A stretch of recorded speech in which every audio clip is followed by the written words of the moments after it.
6:45, this is the Sri Lanka Broadcasting Corporation. The news edited by Danushka Madavala, read by Soundi Thavam. The program to offer 100,000 land deeds in 10 Mahaveli zones will commence today. Lanka IOC fuel prices have been increased with effect from today. The Foreign Secretary says Sri Lanka non-partisan on Ukraine issue. The new US envoy to Sri Lanka presents her credentials to the president. No nighttime power cuts during the weekend. In world news, Ukraine's president says Russians ready to storm Ukraine's capital. And in sports, the second T20 international between Sri Lanka and India will be played today at Dharmasala. The program to offer 100,000 land deeds in 10 Mahaveli zones will commence today. President Gotabaya Rajapaksa will be the chief guest at the ceremony, which will commence at 10 a.m. at the Ambelipitiya Mahaveli ground. Prime Minister Mahinda Rajapaksa will also attend the event. A live simulcast of the event will be brought by the Sri Lanka Broadcasting Corporation and Rupavahini Corporation from 10 a.m. today. Lanka IOC fuel prices have been increased with effect from today. The announcement close to midnight yesterday saw a litre of petrol increase by 20 rupees. A litre of diesel will meanwhile increase by 15 rupees. This is the second fuel revision by Lanka IOC this month. The Ceylon Petroleum Corporation has not increased prices. The IOC new price for petrol 92 octane is 204 rupees a litre and diesel 139 rupees a litre. Foreign Secretary Admiral Professor Jannath Columbage told a media briefing at the Government Information Department yesterday that Sri Lanka was closely monitoring the Russia-Ukraine crisis and was pursuing a non-partisan policy. Speaking further, Columbage said that there were very few Sri Lankans in Ukraine and they had been told to leave the country. He said that several people had left Ukraine and that he was in constant contact with Sri Lankans in Ukraine through the Sri Lankan embassy in Turkey. The Secretary pointed out that a large number of foreign tourists had visited Sri Lanka in the recent past, many of whom came from Ukraine and Russia, and that the current situation would have a major impact on our country. In this situation, Sri Lanka will be at a disadvantage and will have to face the situation of exporting Sri Lankan tea, having to pay higher prices for fuel, rising gas prices and declining tourist arrivals, he said. The Secretary stated that such issues should be resolved through discussions and that Sri Lanka could not speak on behalf of any party there and should act with understanding in international issues.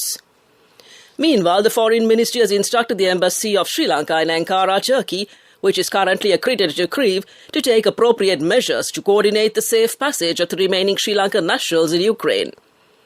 Accordingly, Sri Lankan nationals in Ukraine are urged to contact the 24/7 hotline established at the Sri Lankan Embassy in Ankara via the following: mobile number +90 534 456 9498, landline +90 312 427 1032, or email slemb.ankara@mfa.gov.lk. This news broadcast comes to you from the Sri Lanka Broadcasting Corporation. Ambassador Julie J. Chung officially began her tenure as the U.S. Ambassador to Sri Lanka yesterday after presenting her credentials to President Gotabaya Rajapaksa. The ceremony was held at the President's official residence. Ambassador Chung most recently served as the Acting Assistant Secretary in the U.S. Department of State's Bureau of Western Hemisphere Affairs. She also has extensive experience in the Bureau of East Asian and Pacific Affairs, including as the Acting Deputy Assistant Secretary for Japan, Deputy Chief of Mission in Cambodia, and Economic Counselor in Thailand. As instructed by the Public Utilities Commission of Sri Lanka, the Ceylon Electricity Board will not impose power cuts at night during the weekend. In a statement, the PUCSL chairman, Mr. Janaka Ratnayaka, said the decision was reached taking into consideration the inconvenience caused to the general public by rolling power interruptions and the fact that there would be a drop in the demand for electricity in the coming 2 days. The power cuts are imposed not due to the CEB's inability to generate power, but because of the unavailability of fossil fuel to run the generators, he explained. At this moment, several power plants generating more than 400 megawatts of electricity are inactive as a result of the lack of fuel, the PUCSL chairman added.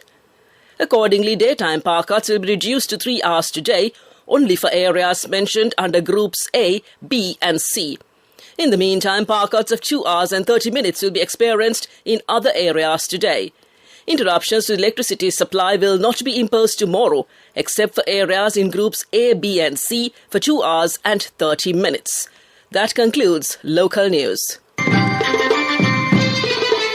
The main news story is brought to you by Siddhalepa Vedamahatmya. According to the epidemiology unit of the Health Ministry, 1,286 new COVID-19 infections were reported yesterday. 643,072 COVID cases have been reported since the beginning of the pandemic, while 18,704 infected patients are currently under medical care at hospitals and homes. 608,226 patients have fully recovered and been discharged from hospitals. Sri Lanka Friday reported 26 deaths, raising the total to 16,142, and came to you in the main news story. The main news story was brought to you by Siddhalepa Vedamahatmya.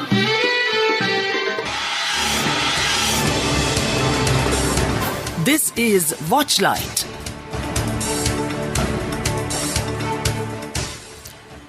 The Deputy Inspector General of Traffic, Indika Hapugoda, said around 8 lives are lost daily owing to road accidents. He said that a mechanism will be implemented to mitigate road accidents and save lives. A traffic surveillance system will be introduced while upgrading the present CCTV system. DIG Hapugoda said drivers who violate traffic laws will be identified with the traffic surveillance system, and came to you in Watchlight. Coming up, World News.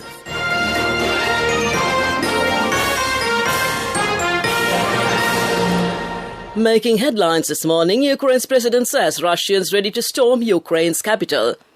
Kyiv braces for Russian assault, and US resolution on Ukraine blocked.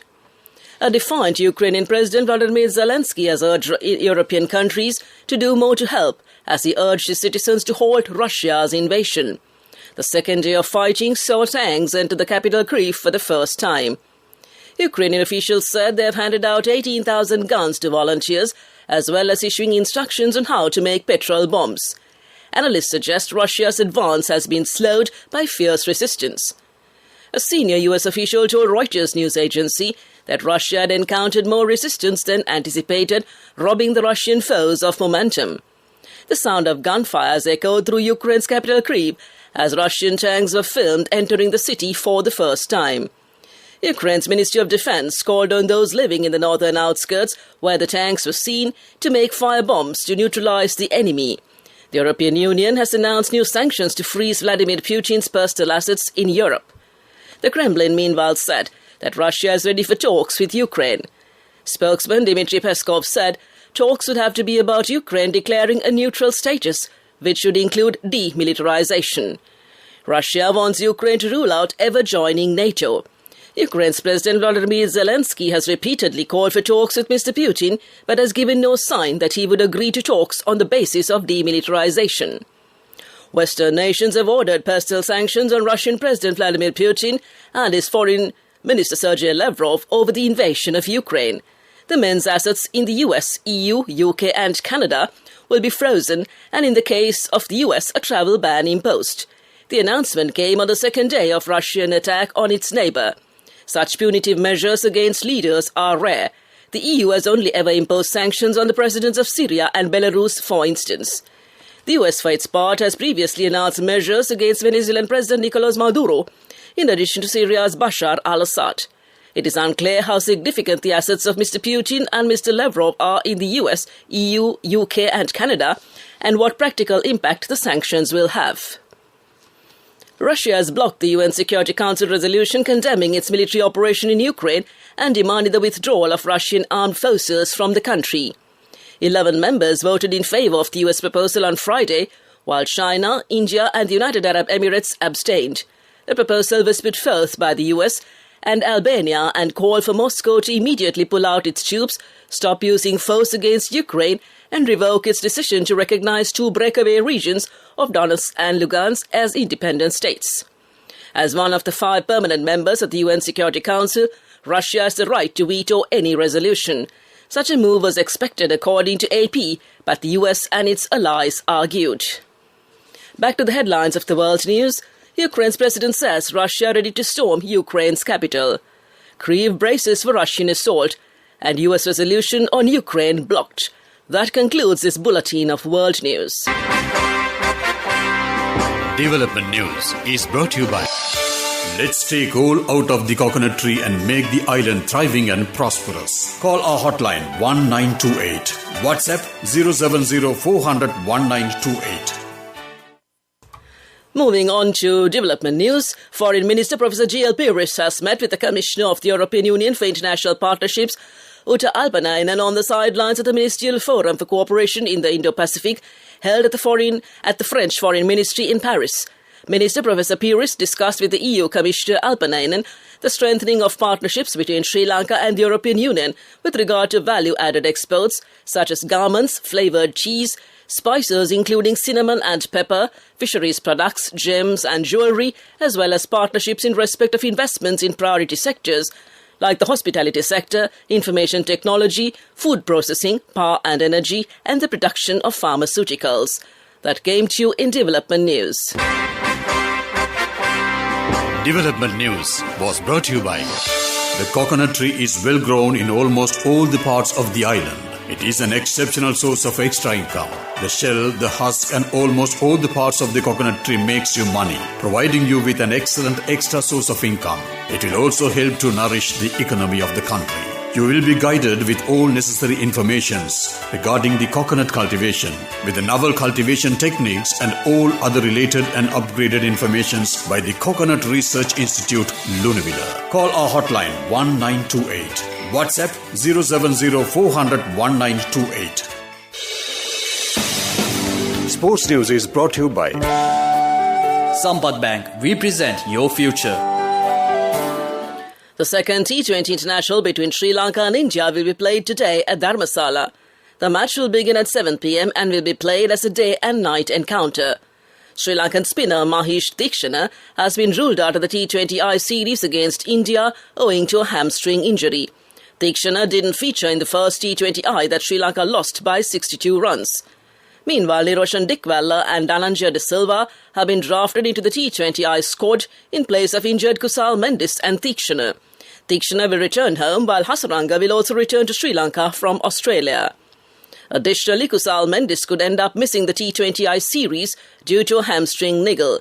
Shiran Fernando, the pacer who is part of the T20I squad and is yet to feature for Sri Lanka, has also been ruled out of the series with a glute injury. That's sports news. Business news up next. Cash through NSP globally and win wonderful gifts locally. From October 1st, 2021 to December 31st, 2022. Remit a minimum of $100 or an equivalent amount in any foreign currency 3 times through NSB U Trust. Business News, sponsored by National Savings Bank, the safest place for your money. The People's Bank picked the first batch of winners of the People's Remittance Draw, where the daily and weekly winners for the first 2 weeks of February were selected. Prizes will be presented to 14 daily winners, while the 2 weekly winners will be awarded 22-carat gold sovereigns. That came to you in Business News. Economic news up next. Business News, sponsored by Cash through NSP globally and win wonderful gifts locally. Will you be the lucky winner of the NSP Golden Jubilee? 50 gold sovereigns for the top prize winner of the NSP Golden Jubilee. Scooters for the 10 second prize winners. iPhones for the 10 third prize winners. Mountain bikes for the 29 fourth prize winners. From October 1st, 2021 to December 31st, 2022. Remit a minimum of $100 or an equivalent amount in any foreign currency 3 times through NSB U Trust. Economic news, courtesy of... Saving money isn't easy when you have responsibility. That's why we promise to give you the best returns and guarantee on your investment. LOLC Finance Fixed Deposits. Maximize your savings. LOLC Finance PLC, incorporated on the 13th of December 2001, is rated SLA stable by ICRA Lanka Limited and is licensed by the Monetary Board of the Central Bank of Sri Lanka under the Finance Business Act number 42 of 2011. Mahindra & Mahindra and Ideal Motors, a fully owned subsidiary of Ideal Group, launched Sri Lanka's first ever locally assembled single-cab Bolero city pickup at Water's Edge yesterday. The all-new Bolero City pickup is the only 1.4-ton pickup to be assembled in the country and came to you in economic news. I bought my daughter a laptop for her work by managing my finances. Whatever the expenses may be, I can't afford to miss out on life's special moments like her birthday or our anniversary. So you need to invest to make your family's future flourish. Saving money isn't easy when you have responsibilities. That's why we promise to give you the best returns on your investment. LOLC Finance Fixed Deposits. Maximize your savings. LOLC Finance PLC, incorporated on the 13th of December 2001, is rated SLA stable by ICRA Lanka Limited and is licensed by the Monetary Board of the Central Bank of Sri Lanka under the Finance Business Act number 42 of 2011. The weather report. The Met Department says showers or thundershowers will occur at times in the northern, north central, eastern and Uva provinces and in the Matale and Hambantota districts. Showers or thundershowers will occur at several places elsewhere during the evening or night. Fairly heavy showers above 50 millimeters can be expected at some places in the western and Sabragamo provinces and in the Nuwara, Galle and Matara districts.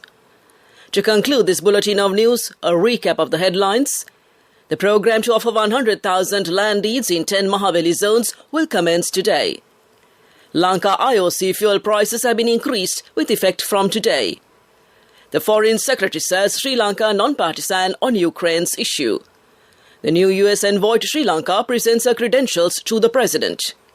No nighttime parkouts during the weekend. Ukraine's president says Russians ready to storm Ukraine's capital. And the second T20 international between Sri Lanka and India will be played today at Dharmasala.